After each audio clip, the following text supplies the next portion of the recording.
Good evening, you're now with me, Lorenzo Isaac, for English News at 5 p.m. Let's begin with our top stories.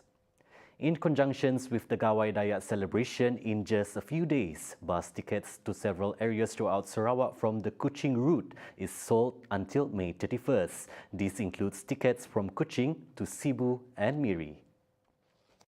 A bus conductor in Kuching Central, Kamarina Kader, said several buses have been added to combat the high demand. However, these additional buses are also fully booked from 24th of May until 31st of May.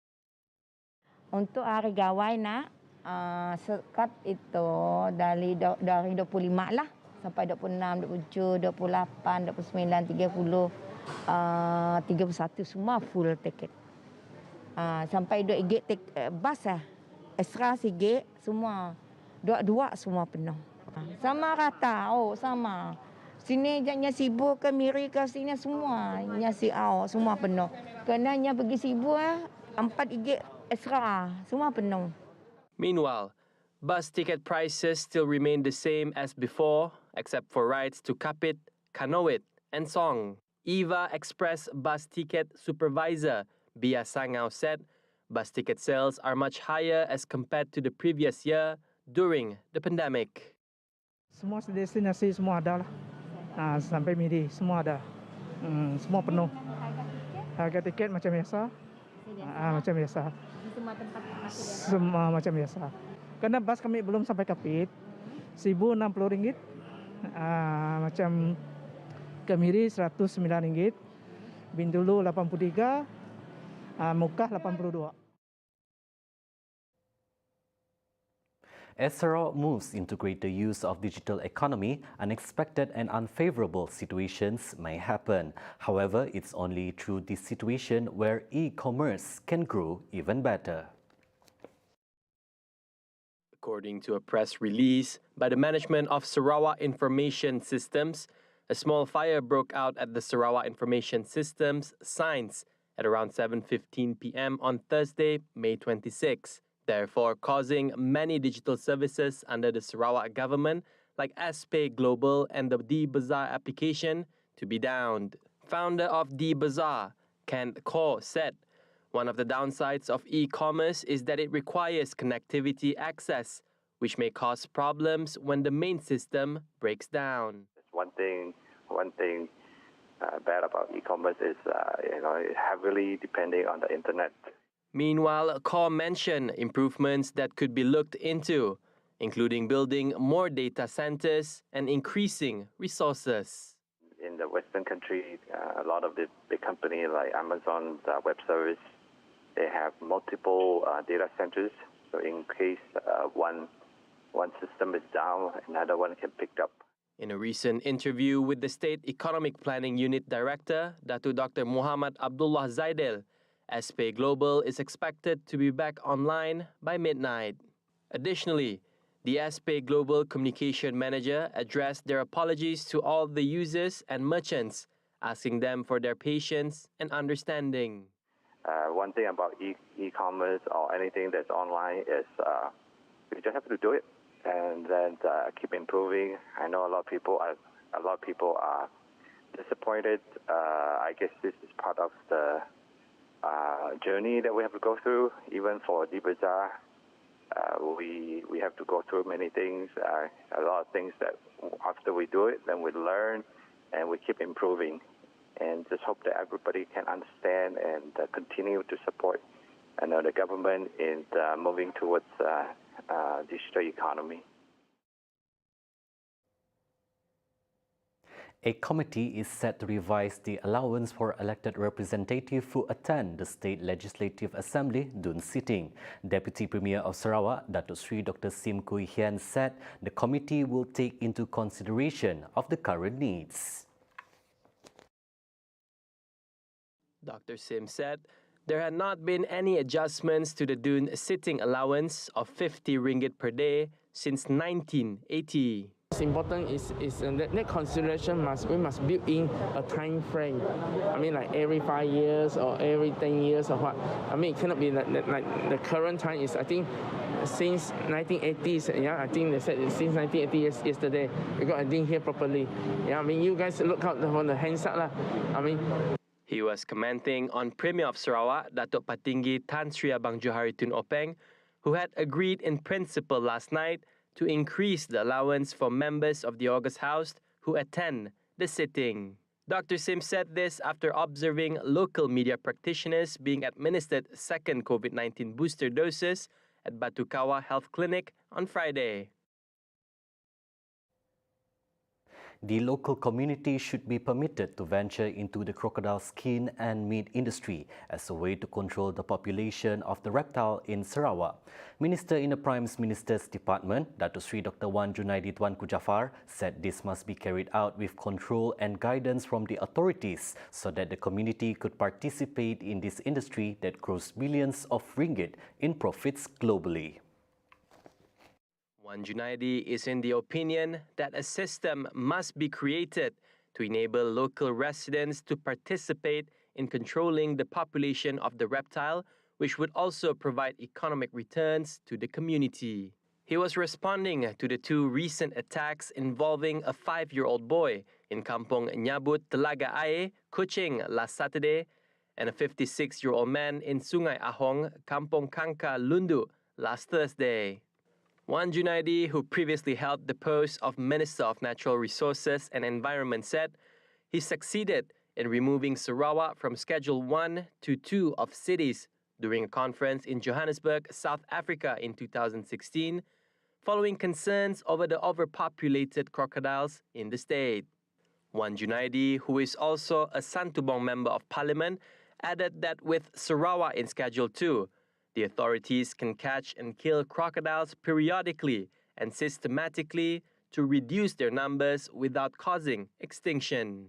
Despite Schedule 2, he claimed that the reptile population remained uncontrollable until attacks occurred not only in rural but even in urban areas. Wan Junaidi urged the authorities to take appropriate actions to ensure the reptiles does not disrupt the lives of the people of Sarawak.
Welcome back. The pandemic has devastated the global travel and tourism industry. No sector has suffered more and no region has fared worse than Sarawak, where revenues were down almost 97% in 2020.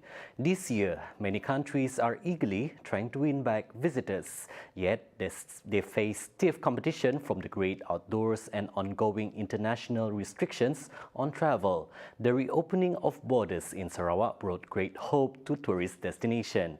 Finally, a chance to make some money after a lost season in 2020, but the coronavirus pandemic still hangs over the sector, making a return to normal still elusive. According to Permanent Secretary of Ministry of Tourism, Creative Industry and Performing Arts Sarawak, Hee Chang Ki, due to the need to overcome the periods of lockdowns and keep the industry on afloat, Numerous initiatives have been made. Among others are the BKSS 6.0 Special Assistance for Licensed Tour Operators and Sia Sito campaign.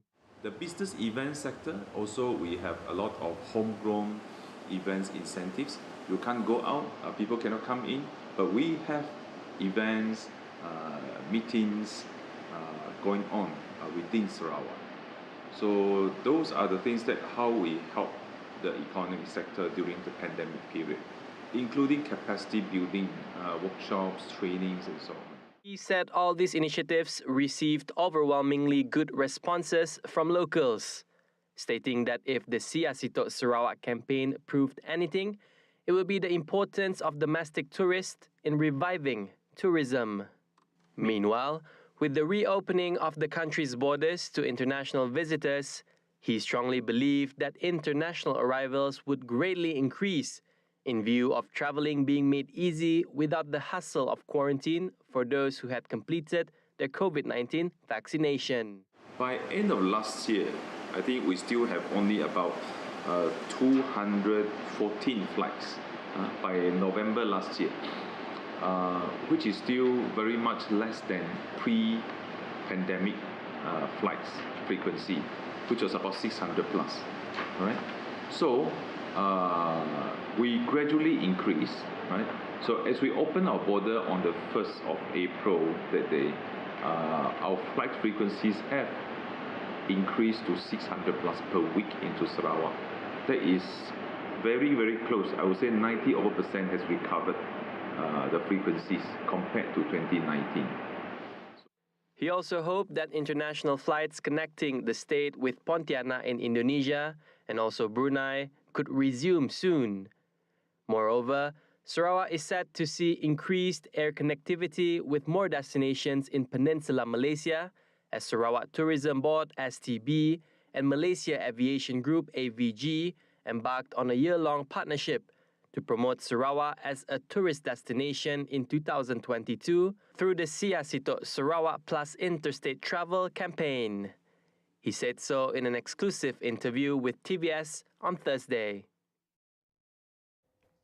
Senegal's President Macky Sall sacked his Health Minister Abdoulaye Diop Sarr on Thursday, May 26, following a hospital fire that killed 11 newborns. In a presidential decree read on public television, Sall named Marie Khemesse Ngom Nyande as the new Health Minister.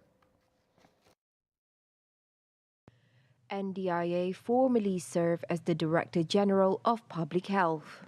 11 newborn babies died in a fire in the neonatal unit of the Senegal hospital on Wednesday, May 25th, triggering public anger, with citizens blaming it on negligence.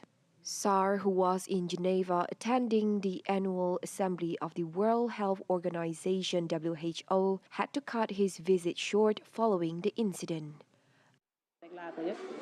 lañ ma wax ne ma dama nga xool xale yi pédiatrie bi ndax kenn ki ka nekkoon daa mel ne seen kii bi dafa sote ci laa dem gardien bi ne ma kenn du dugg ci kaw ci lañ laaj ñu ne xale yi ñu nekkoon ci pédiatrie bi ñëpp la. Upon his return, he visited the hospital's neonatology department to inquire about the circumstances of the death of the newborns. Bon, on est très triste, honnêtement. Au fond de notre âme, je dis même pas du cœur, au fond de notre âme, on est très triste. On ne sait pas quoi faire, quoi dire, ni où aller. On perd même les mots. On perd même les mots parce que c'est difficile de se marier avec une femme avec 7 ans, après 7 ans de mariage. Et elle est décédée. Et après 22 jours de décès de sa maman, de sa femme, son enfant, tu perds ton enfant. Donc, The public prosecutor said that investigations were still ongoing to establish the exact cause of the fire, telling reporters that justice will be served by bringing all those responsible to account. See the world closer with TVS as we bring you the latest news updates both locally and internationally. Just a click away by heading onto our website at www.tvstv.my or follow us on our social media platforms. That's all the time we have for the news at 5 p.m. I'm Lorenzo Isaac. Thank you for watching.